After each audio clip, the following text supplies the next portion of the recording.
À 34 ans, Florent Manodou s'offre un nouveau défi loin des bassins, celui de fouler le parquet de « Danse avec les stars » sur TF1. Le sportif va empocher un joli chèque au passage. D'ailleurs, il n'est pas farouche pour parler ouvertement d'argent.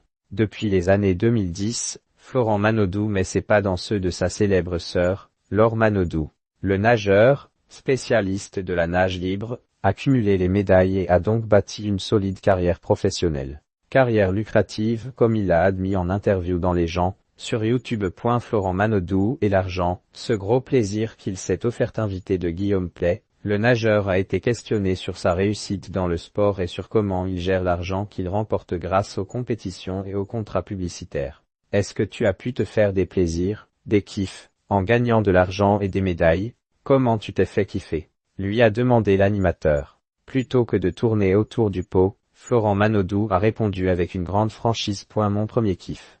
Moi, je suis fan de Porsche. Et, dès qu'on partait en vacances avec mes parents et qu'il y avait une Porsche, je demandais à mon père, c'est quoi cette Porsche? J'adore. Et il y avait un magasin de voitures anciennes à côté de chez mes parents. Et, quand j'ai été champion olympique, il a décroché la médaille d'or aux Jeux de Londres en 2012, NDLR, je crois que la prime c'était 50 000 €. Et donc je suis allé directement dans ce magasin et je me suis acheté une Porsche 965 Turbo, c'est celle de Bad Boy. J'ai payé 42 000 €, je me suis fait un kiff, a-t-il révélé. Comment Florent Manodou gère son argent? Le sportif, qui a décroché une nouvelle médaille olympique en bronze aux Jeux Olympiques de Paris 2024. La prime versée par l'État français était alors de 20 000 €. Évite de flamber et garde les pieds sur terre.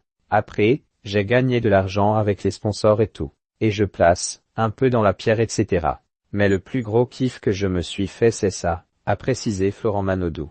Le nageur, en couple avec la charmante Lola Dumenil, va progressivement prendre sa retraite sportive même s'il s'est mis au handball en parallèle des bassins. Ainsi, comme de nombreux sportifs, il pourra se tourner vers d'autres expériences pour la suite de sa carrière. À commencer par la télévision donc. TF1 a officialisé sa participation à l'édition 2025 de DALS. Il aura comme concurrent un autre sportif, le footballeur Adil Rami.